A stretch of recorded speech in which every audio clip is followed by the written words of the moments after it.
A lot of us are really convinced of the potential that we would have if somebody would call it out and notice it. But I found out something about potential. If you've really got it, when it comes time for God to use it to a fuller extent, you won't have to point to it. God will point to you. Elijah wasn't even trying to find Elisha. God just set his GPS and his Google map and said, that's the one. Why are the people that I pay the only ones standing up for that point?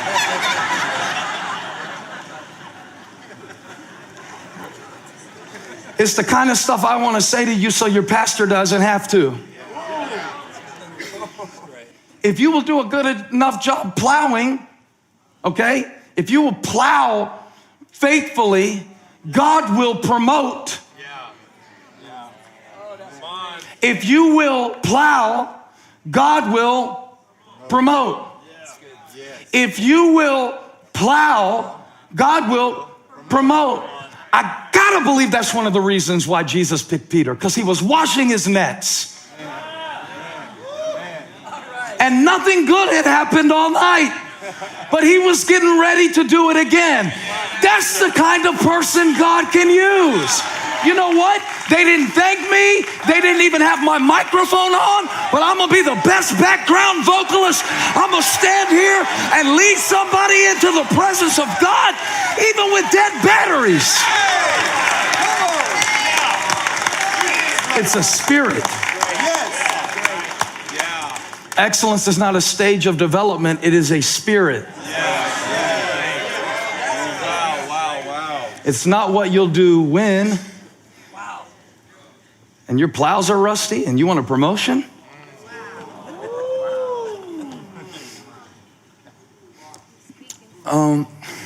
Senior pastor, if what I say next doesn't work for you, correct me later with your staff.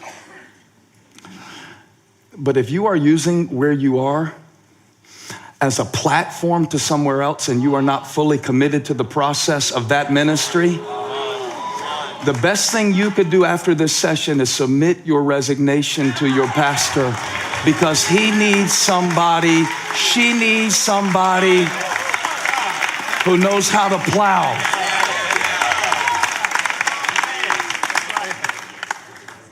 I want God to give you the grace today and me the grace today, because God knows I need it, because I get way too much attention and there's all people behind the scenes making me look good, whether it's lighting or cameras and all of that, and they don't get thanked for the sermon. But you know what they've done? And you know why they show up? And you know why they plow? They have crucified their need for credit.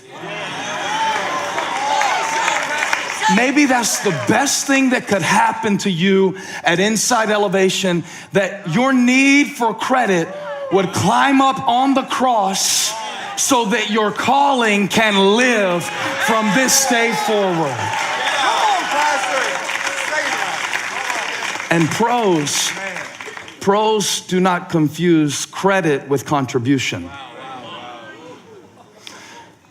Pros are just happy. Hey, what do you need me to do today? Anything, everything, nothing? You want me to have a mop? Or do you want me to have a microphone? And whether it's a mop or a microphone, I'm going to move something with it. If you give me a microphone, I'll move somebody's heart with it. If you give me a mop, I'll move some dirt with it so somebody else can stand in that place.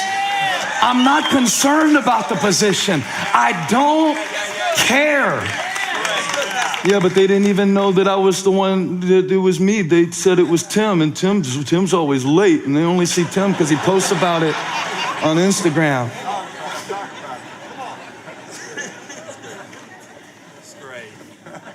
I feel like I could live in this point for a little while. I don't want you to miss any breakout sessions, but what good is the practicality going to do you if your heart is not positioned and centered on the purpose God has called you to fulfill, and if it's all about your preference? I mean, you want to be on a winning team, or you want to be the star? Now, before you're quick to answer that, I want to be a part of it. I mean, answer it honestly. Because some of y'all would rather shine in a small space then shrink yourself and be a part of something bigger. Process reveals potential. Leonard Cohen was said to, you know Leonard Cohen, the songwriter, just passed a few months ago, and they said that if you would look at his notebooks, you would see for every verse that he kept, 80 verses that he threw away. Not 80 verse starts, not 80 verse ideas, 80 finished verses. You know what he said? You have to cut the gem to see if it shines. Wow. So it's in the process of doing it and falling short and doing it and falling short and doing it and falling short that you find out what you're made of. When you get to the end of yourself, that is the beginning of God's grace to fulfill your calling. Amateurs never experience this because they don't give themselves to the process if they don't receive enough praise. And they maybe got addicted to somebody clapping for every step when they were 2. Point number 2. Let's see, pros view correction as an investment. And they'll pay for it. That's a pro. A pro will pay for correction. An amateur will make you pay when you correct them. So Jehoash should have been like, 3 more times? Sure. I mean, you want me to try harder? You think I got more in me? Thank you. That's how a pro thinks. Yeah, you're probably right. It probably could have been a smoother transition. Thank you, because I was so caught up in it, I didn't see it. Yeah, thank you. Amateurs, they don't get better because every time somebody tries to correct them, they make it so hard on the person correcting them that eventually that person just concludes it's not even worth it. And so we start to work around you.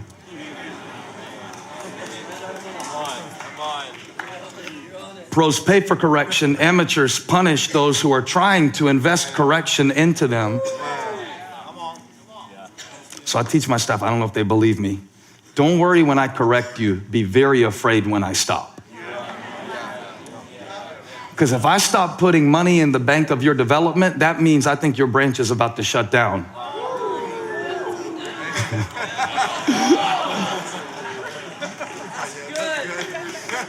So correction is a real compliment. It means that I'm planning on leaving you in this position and I want you to get it right. If you screw it up and I don't say anything, I already got Elisha in the field getting off of his oxen and coming to take your place. So be real scared if I'm silent. Because as long as I'm telling you, hey man, you know, that was bad form. You let them just run right over you. You need to be stronger next time. That means I'm going to have you in this position next time, and I want you to be better for it.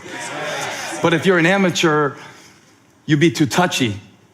And they'll say something like that. They'll say, hey, well, we could have done that transition. And before they can even finish their sentence, you will be telling them about how Donnie didn't show up because he hurt his back and he was a volunteer. And they did not ask you all that. They were just trying to make you better.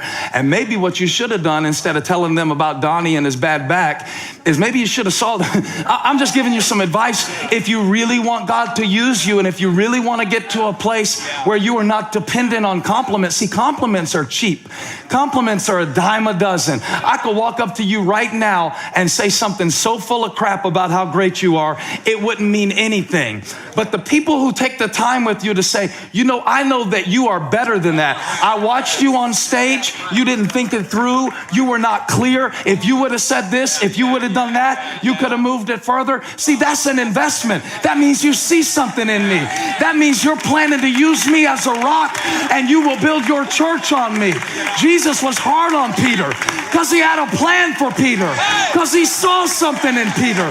He had to excavate all the stuff so he'd have something to build on. And God wants to build something on you.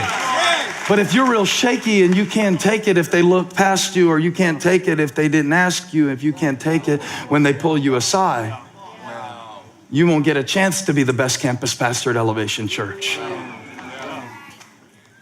I demoted Larry Bry so hard one time, I thought he'd go back to Shelby and live in a trailer as an alcoholic.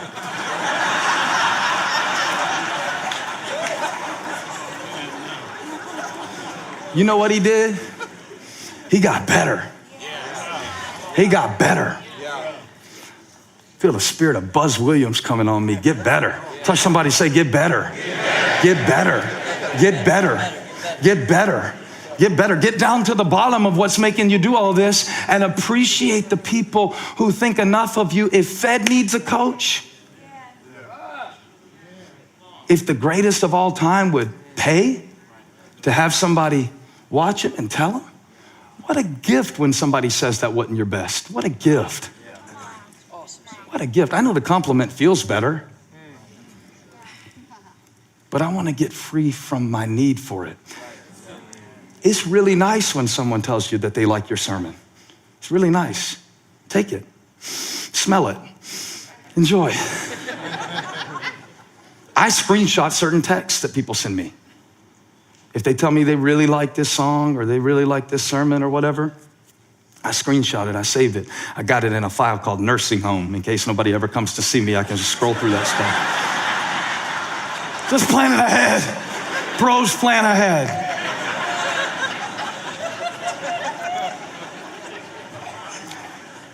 But if you got anybody in your life, and please don't think it's your job to do this for your pastor. Okay, don't get this message all flipped around and pervert what I'm trying to say to you and use the principle to your own demise. Wonder why you got fired. If you got anybody in your life who can do it up here and you do it down here, and they tell you your outline was weak, or they tell you that your humor is getting in the way of your insight or your whatever, anything. I asked one preacher that I respect just recently. I asked him a question. It was a good question.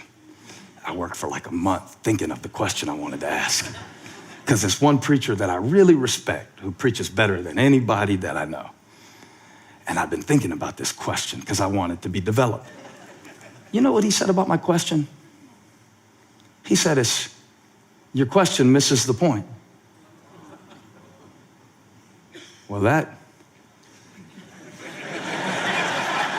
blessed me. That blessed me.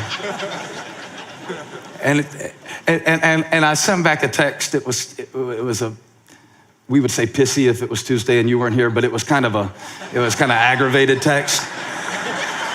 I said, okay, gotcha.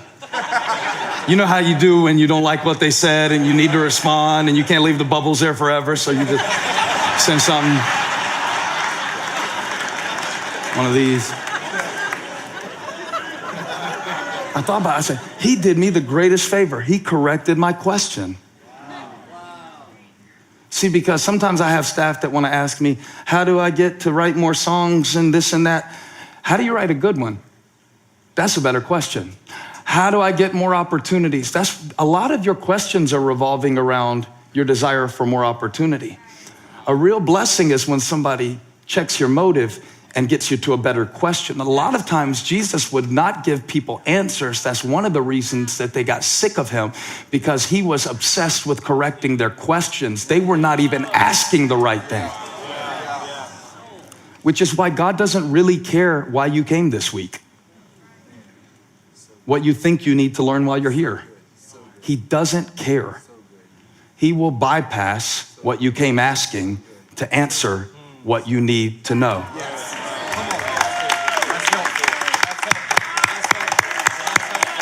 Bros encourage themselves when they're preaching better than the people are responding. And it took like 10 minutes and I responded back and I realized he's right. My question misses the whole point. I was asking a performance-based question and he was trying to get me to see purpose.